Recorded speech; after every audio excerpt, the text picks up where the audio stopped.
Alhamdulillah nahmaduhu wa nasta'inuhu wa nastaghfiruh wa na'udzu billahi min syururi anfusina wa min sayyiati a'malina may yahdihillahu fala mudhillalah wa may yudlil fala hadiyalah wa asyhadu an la ilaha illallah wahdahu la syarikalah wa asyhadu anna Muhammadan abduhu wa rasuluhu sallallahu alaihi wa ala alihi wa ashabihi ajma'in, amma ba'd. Alhamdulillah atas nikmat dari Allah Subhanahu wa taala, kemudian bantuan dan pertolongan dari ikhwan-ikhwan kita bisa pindah tempat belajar ke Masjid Darul Hadis yang di wilayah Lubung Gajah ini. Allah Subhanahu wa taala mengingatkan kepada kaum Ansar, kaum Muhajirin yang ada di kota Madinah ketika itu, wadhkuru id antum qalilun mustad'afuna fil ard fa'awakum wa ayyadakum binasrihi wadhkuru idh antum qalilun mustad'afuna fil ard. Ingatlah tatkala ketika itu kalian sangat sedikit di muka bumi ini. Takhafuna ayyatakhattafakumun nas, kalian sangat mengkhawatirkan, ketakutan kalau orang-orang menyerang kalian. Fa'awakum wa ayyadakum binasrihi wa razaqakum minat thayyibati la'allakum tashkurun. Lalu Allah Subhanahu wa taala melindungi kalian dan memberikan pertolongan kepada kalian serta memberikan rezeki kepada kalian dari perkara-perkara yang baik, la'allakum tashkurun. Maka di antara bentuk rasa syukur kita kepada Allah Subhanahu wa taala terhadap masjid ini adalah kita akan berusaha memaksimalkan masjid ini dengan durus, dengan pelajaran. Yang pertama, seluruh kegiatan semuanya dipusatkan di sini, baik pelajaran bahasa Arab ataupun pelajaran tahfidzul Quran, begitu juga pelajaran anak-anak SD, semuanya kita fokuskan di dalam masjid. Cita-cita ana dan harapan ana menjadikan masjid ini adalah masjid yang pertama kali di kota Palembang, sebagaimana dulu markiz yang kita belajar di negeri Yaman menjadikan masjid adalah tempat belajarnya kaum muslimin. Jadi di masjid semuanya ada durus, ada pelajaran-pelajaran tahfidzul Quran juga di masjid, semua pelajaran di masjid. Tinggal antum bagi para pengajar di masjid ini tadi. Dan setiap ba'da salat ada pelajaran, ya. Untuk ba'da zuhur dan ba'da asar itu mubasyarah, setelah salat, setelah zikir langsung dars. Dan anak harap untuk adzan zuhur, asar, jarak antara adzan dan qomatnya nanti diperpanjang, supaya mungkin kalau ada ikhwan-ikhwan yang jauh ingin kesini, ingin ikut pelajaran, itu sangat memungkinkan, sehingga mungkin dikasih jarak 10 menit atau mungkin dari ba'da adzan zuhur atau mungkin 13 menit supaya yang lain bisa ikut. Kita lanjutkan pelajaran kita dari kitab Ithaful Kiram Syarah Bulughul Maram. Sebenarnya ini sudah khatam kita di kajian Kalidoni di Masjid Tauhidur Rahman berkaitan dengan adab. Namun di sini kita mengambil faedah dari Syekh Shalih Al Fauzan dari syarah yang beliau syarah dari kitab Bulughul Maram ini. Bab manittaqas syubhat faqad istabra'a li dinihi wa iradhihi.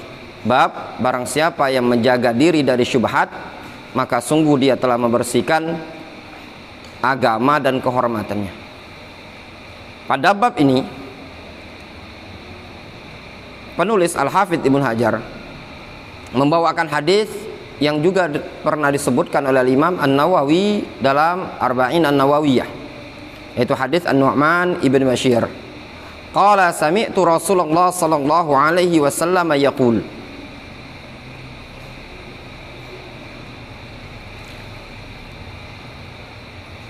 Kata Nu'man ibnu Bashir,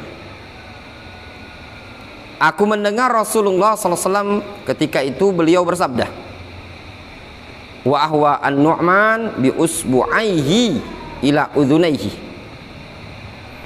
Dan ketika itu an-Nu'man mengisyaratkan dengan usbu, ya, dengan 2 jari jemari ke telinga. Ini dalam bentuk penekanan. Kata Nu'man ibnu Bashir, Nu'man mengatakan, aku mendengar Rasulullah SAW mengatakan. Berarti betul-betul An-Nu'man ibnu Bashir mendengar langsung dari Rasulullah SAW. Innal halala bayyinun wa innal harama bayyinun wa bainahuma mushtabihatun. Sesungguhnya perkara yang halal sangatlah jelas, dan perkara yang haram sangatlah jelas. Wa bainahuma umurun mushtabihatun. Antara yang halal dan yang haram ini ada perkara yang mushtabihat, samar. Mushtabihat, dia dikatakan mushtabihat dikarenakan perkara tersebut nisbiyah. Secara hukum hakiki dalam Islam ini tidak ada yang namanya mushtabihat. Secara hakikat agama Islam, halal halal, haram haram. Tidak ada yang namanya mushtabihat, samar. Itu hakikat hukum Islam. Dia menjadi mushtabihat binisbati ila syakhs. Itu ditinjau dari orang tertentu. Difahami? Contoh misalkan, makan daging buaya. Seseorang mendengar kajian, ada yang menyatakan daging buaya halal. Dia mendengar kajian yang B, daging buaya haram. Sehingga muncul syubhat di pikirannya. Halal haram, halal haram. Ragu dia mau makannya. Difahami? Ada seseorang alim yang mengkaji, mengulas panjang lebar tentang hukum daging buaya. Dia mengatakan halal secara mutlak. Berarti tidak ada syubhat bagi dia. Yang alim yang B ini tadi mengkaji panjang lebar, dia mengatakan haram secara mutlak 100%. Berarti bagi si A, si B, satu mengatakan halal, satu mengatakan haram dengan keyakinan mereka 100%.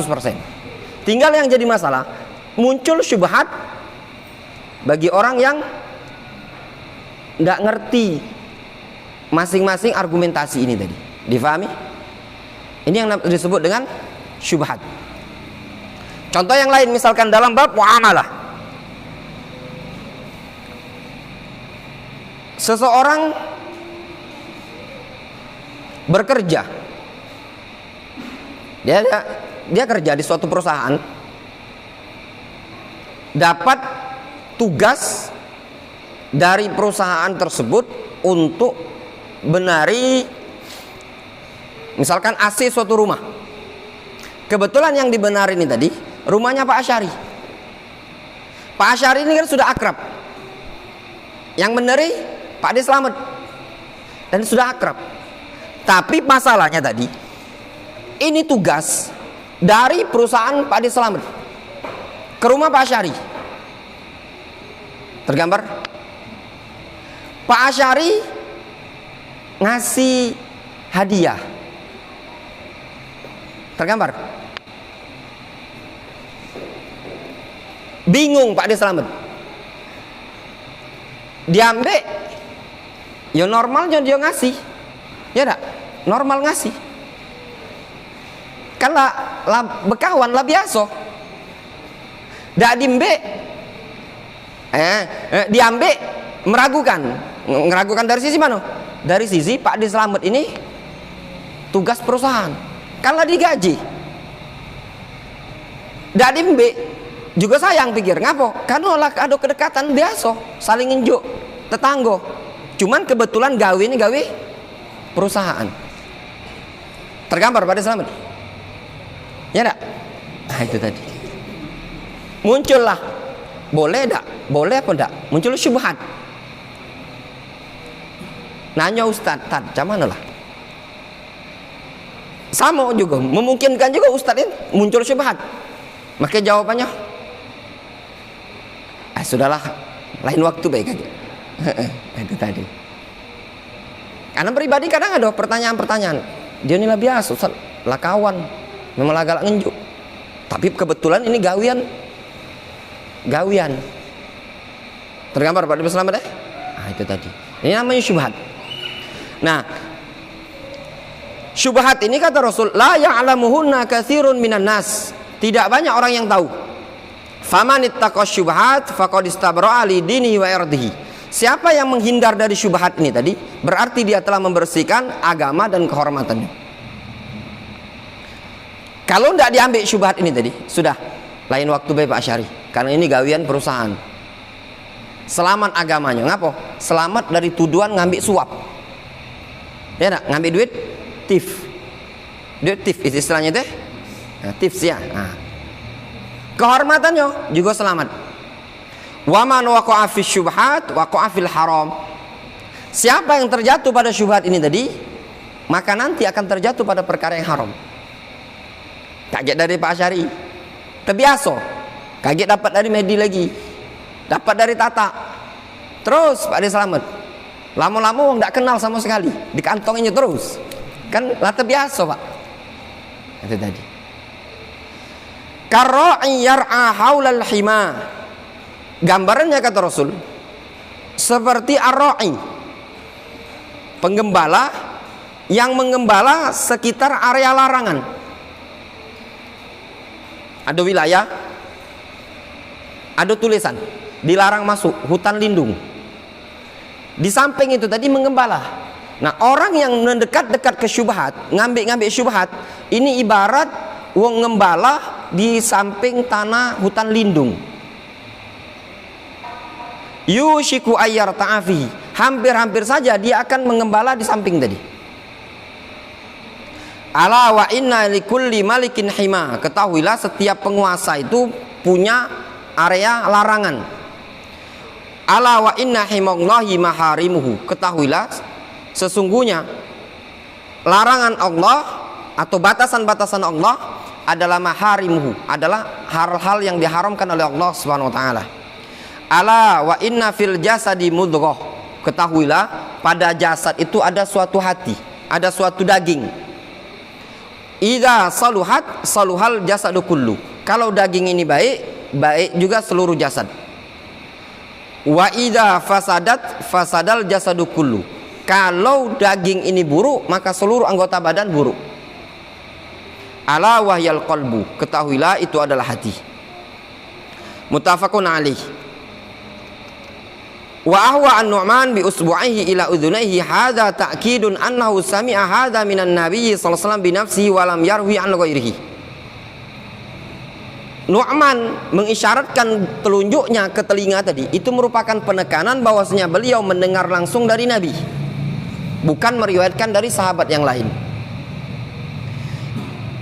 Ini diperbolehkan. Dalam hadis ini ada faedah bolehnya kita menekankan sesuatu dengan isyarat badan. Difahami?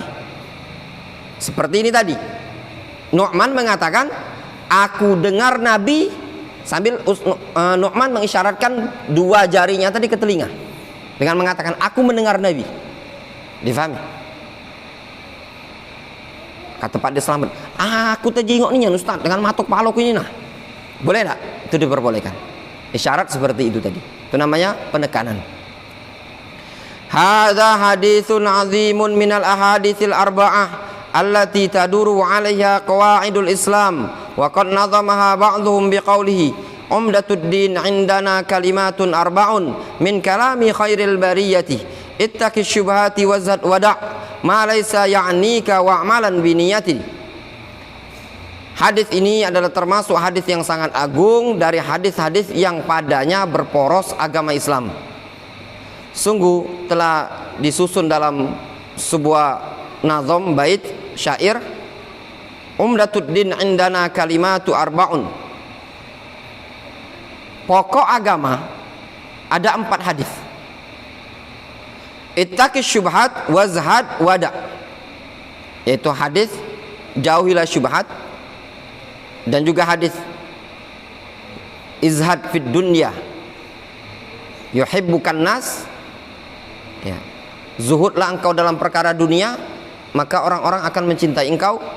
Wada, itu hadis, da ma yaribuka ma laisa ma ila ma la yaribuka, tinggalkan yang meragukan menuju yang tidak meragukan. Dan juga hadis min husnil islami mar'i atau tarku ma la ya'ni, serta wa'malan binniyatin, hadis innamal a'malu binniyat.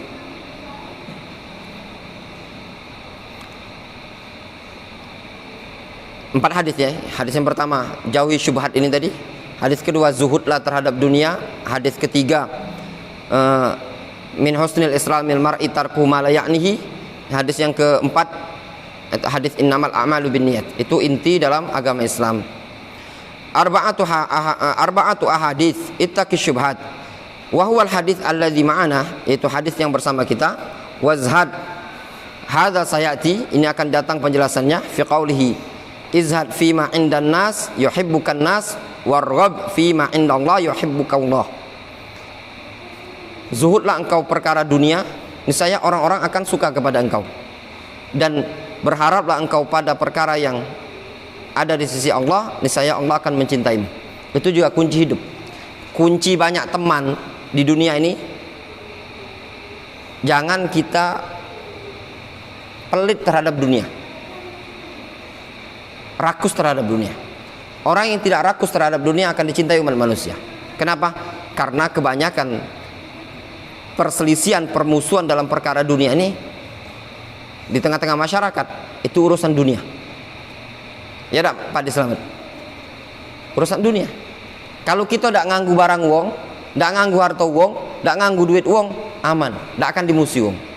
Rata-rata wong musuhi kita itu tadi dikarenakan nganggu dunia dia. Ya tak Mas Rafiq? Ya tak? Kalau nganggu dunia, nyaingi lapak wong berdagang, sikut sano, sikut sini, ini akan dibenci oleh umat manusia. Hadza zuhdu wa da' ma laysa ya'nika kama fil hadis alladzi sayati, yaitu hadis min husnil islamil mar'i tarku ma la ya'nihi qauluhu i'malan biniyatin. Ini hadis kama fi hadis Umar bin Khattab innamal a'malu binniyat wa innamal likulli imrin ma nawa. Hadhil ahadits al-arba'ah taduru ala qawaidul Islam wa hiya ahaditsun azimah. Ini adalah hadis yang sangat agung. Kata penulis buku ini, qauluhu sallallahu alaihi wasallam innal halala bayyinun wa innal harama bayyinun. Al haram bayyin fi kitabillahi ta'ala wa huwa ma nasallahu ala annahu haram. Perkara yang haram sudah jelas disebutkan dalam Al-Qur'an, yaitu apa yang telah Allah Subhanahu wa taala tegaskan di dalam Al-Qur'an, itu hukumnya haram. Mithlu hurrimat alaikumul maitatu waddamu wa lahmul khinzir wa ma uhilla li ghairillahi bihi. Diharamkan, kata Allah Subhanahu wa taala dalam surah Al-Maidah ayat yang ketiga, diharamkan untuk kalian bangkai. Bangkai haram dimakan, itu berdasarkan ayat Al-Qur'an. Waddam, darah. Darah haram dimakan berdasarkan Al-Qur'an. Walahmul khinzir, daging babi, haram dimakan berdasarkan ayat Al-Qur'an. Wa ma uhilla li ghairillah bihi, dan seluruh hewan yang disembelih untuk selain Allah Subhanahu wa taala haram dimakan. Di Jawa itu sebagian masyarakat ada yang suka mengeringkan darah. Apa istilahnya kalau orang Jawa, Pak? Didi. Nah, itu tadi. Itu hukumnya haram. Hadza nassun minallahi ala tahrimi ma dzukira. Ini penegasan dari Allah tentang haramnya apa yang telah disebutkan dalam ayat tadi. Wa qala ta'ala wa hurrima 'alaikum saydul barri ma dumtum huruman. Juga ayat yang menyebutkan diharamkan bagi kalian berburu hewan ketika kalian sedang ihram. Sedang ihram, haji, umroh, berburu tidak boleh. Ini juga yang perlu diperhatikan kepada para jamaah yang ingin umroh. Tidak usah ganggu burung-burung yang di sekitar Masjidil Haram, Masjid Nabawi. Ya. Ada hadis yang menyebutkan wala yunaffar sayduha. Hewan-hewannya itu jangan dibuat lari. Dibuat lari di situ maksudnya diburu sehingga hewannya berlari. Biarkan. Ngapain nak ditangkapi, nak dikejar-kejar? Kan tidak cuma main-main baik. Rasul menyebutkan wala yunaffar saiduha. Bahasa yunaffar saiduha itu sebenarnya jangan diburu, tapi Rasul membuat bahasanya apa? Naffaro yunaffiru. Apa arti naffaro yunaffiru? Membuat lari kan? Dari tanfir. Maknanya membuat lari baik tidak boleh, apalagi diburu. Kadang orang tidak paham. Dikiranya yang tidak boleh itu diburu, ditangkap, disembelih. Sebenarnya konteks hadis adalah jangan membuat lari hewan tersebut. Ini dikejeri kadang. Kan ngumpul burung itu kan dikejar supaya terbang. Tidak diperbolehkan juga. Biarkan.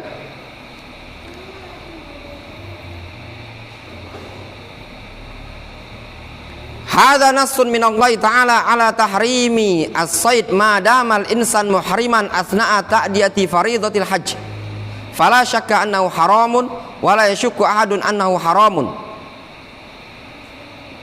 Ini adalah penegasan dari Allah Subhanahu wa taala tentang keharaman hewan buruan selama seseorang sedang dalam keadaan ihram ketika dia penunaian manasik haji. Tidak diragukan lagi hukumnya haram dan tidak ada seorang pun yang meragukan keharaman hal tersebut. Itu yang pertama. Sesuatu yang haram tatkala disebutkan dalam Al-Qur'an itu haram. Itu yang pertama. Apapun perkaranya kalau disebutkan dalam Al-Qur'an haram, haram, jelas. Yang kedua, au manaha anhu subhanahu wa ta'ala. Yang kedua, perkara yang haram adalah perkara yang dilarang dalam Al-Qur'an. Li'anna nahyat yaqtadhi at-tahrim. Dikarenakan larangan konsekuensinya haram. Mislu, contoh, ya ayyuhalladzina amanu la ta'kulur riba. Wahai orang-orang yang beriman, janganlah kalian makan harta riba.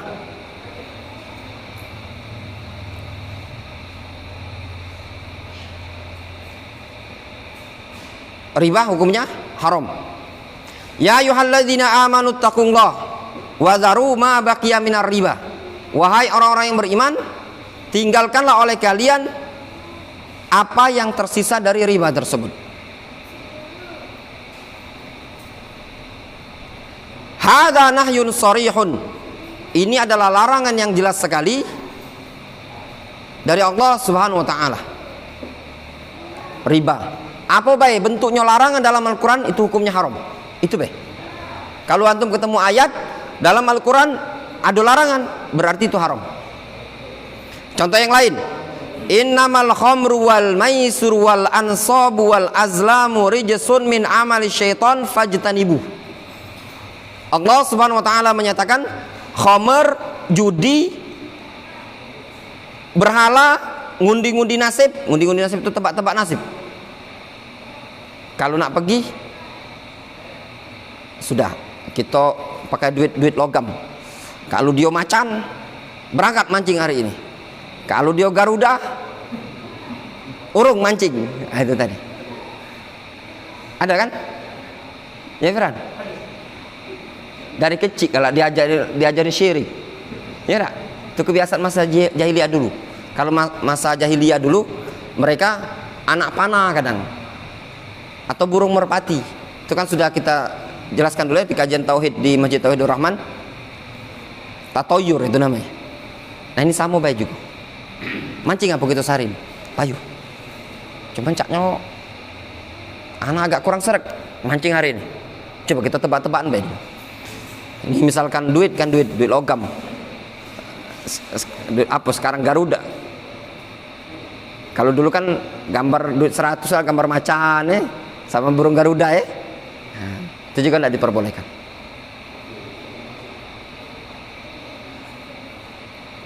Wal azlam. Tadi. Rijsun min amali syaitan fajtanibu. Itu adalah perbuatan dosa termasuk perbuatan syaitan, jauhilah oleh kalian. Wa hadza nahallahu anhu subhanahu wa ta'ala. Ini adalah perkara yang dilarang oleh Allah Subhanahu wa taala. Wala taqrabuz zina. Wa qala ta'ala wala taqrabuz zina innahu kana fahishatan wa sa'a sabila. Janganlah kalian mendekati zina, sesungguhnya zina adalah perbuatan keji dan buruk jalannya. Buruknya zina ini disebutkan oleh salah seorang sahabat Nabi. Anda lupa namanya. Dulu dia cerita, ana dulu ketika masa jahiliyah, ini kisah ini di jahiliyah, melihat ada seekor kera selingkuh sama kera yang lain. Mungkin Anda pernah dengar kisahnya. Seekor kera selingkuh dengan kera yang lain. Ketahuan sama lakinya asli. Walaupun sebenarnya dalam dunia hewan itu tidak kati ada istilah selingkuh, karena mereka itu tidak mukallaf. Selingkuh itu cuma ada di dunia manusia. Selingkuh lah. Ya mungkin lah mau berkawan, dia berdua ke lanang sama cewek ini tadi, kan kera ini tadi, ternyata cari kawan lain. Pas balik diciumnya sama lanang ini tadi, caknya ada bau lanang lain di badan kera betina ini tadi. Kemudian dia manggili kawan-kawannya, dipegang ini kera ini tadi, dilempari batu, dirajam. Kata sahabat ini tadi, aku amati kera tersebut dilempari batu sampai mati. Dari situ aku mengetahui ternyata di kalangan monyet kera pun tidak menyukai adanya perzinaan. Difahami? Ya. Ini kisah sahih, namun kisah ini bukan hadis Nabi, tapi kisah seorang sahabat yang menjumpai di masa jahiliyah ada monyet yang seperti itu. Sedikit lagi di sini disebutkan la taqrabu walam yaqul la taznu. Allah Subhanahu wa taala mengatakan jangan dekati, bukan bahasanya jangan zina. Kan ayat kan jangan dekati zina. Bal qala la taqrabu ay tajannibu alwasail allati tufdi ila zina. Maknanya apa? Jauhi wasilah-wasilah, perantara-perantara yang bisa mengantarkan kepada zina. Seluruh perantara yang bisa mengantarkan kepada zina jauhi. Pacaran. Perantara yang pertama kali bisa mengantarkan ke zina itu pacaran. Kan nazar, seperti melihat. Wal khalwah, bersendirian. Was safar biduni mahramin, safar tanpa adanya mahram. Was sufur, bersolek, apa namanya zaman sekarang ini, ya berhias tapi di tempat aja, pamer-pameran lah ya, pamer-pameran seksi lah. Kullu hadhi wasail lizina, ini semua perantara untuk zina. Nahallahu anha, Allah Subhanahu wa taala melarang badannya. Ya wong itu kan terdorong untuk zina itu kan karena jingok. Pas dijingok, masya Allah luar biasa. Kalau memang keluar, tapi yang keluar sama dia bukan astagfirullah a'udzubillahi minasyaitonirrajim, tapi yang keluar dari lisannya apa? Ma khalaqta hadza batila subhanaka faqina adzaban nar. Dia yang keluar di lisannya bukan a'udzubillahi minasyaitonirrajim atau astagfirullah, yang keluar ma khalaqta hadza batila. Ya Allah, engkau tidak menciptakan hal yang ini dengan sia-sia. Itu yang keluar dari lisannya. Padahal ayat itu berkaitan dengan alam semesta, berkaitan dengan manusia. Fa kaifa bizina nafsihi, kalau dekati saja dilarang dalam Al-Qur'an, apalagi dengan zina itu sendiri. Wa hadza la ahadun yaqulu innahu halalun abadan. Ini adalah perkara yang tidak akan dikatakan halal selama-lamanya. Fal halalu bayyinun ma huwa ma nasallahu ala tahrimi bil lafzi tahrim au ma nahallahu anhu nahyan sarihan hadza haramun. Sehingga yang halal adalah sesuatu yang jelas halalnya, apa yang telah Allah Subhanahu wa taala tegaskan dengan lafaz tahrim haram, maka itu haram. Atau sesuatu yang telah Allah Subhanahu wa taala larang dengan pelarangan yang jelas, itu juga hukumnya haram. Jadi keharaman yang dalam Al-Qur'an pertama dengan lafaz haram, yang kedua larangan. Ya, larangan. Dan ada yang ketiga yang disebutkan oleh para ulama, perintah tapi pada konteks konotasi ancaman. Ya, perintah tapi konteks konotasi ancaman. I'malu fasayarallahu amalakum. Kata Allah Subhanahu wa taala, berlakulah kalian semau kalian. Fasayarallahu amalakum. Allah melihat amalan kalian. Itu menunjukkan apa? Larangan dari Allah Subhanahu wa taala untuk kita melakukan tindakan-tindakan sesuai dengan hawa nafsu. Wallahu taala a'lamu bishawab. Kita cukupkan sampai di sini.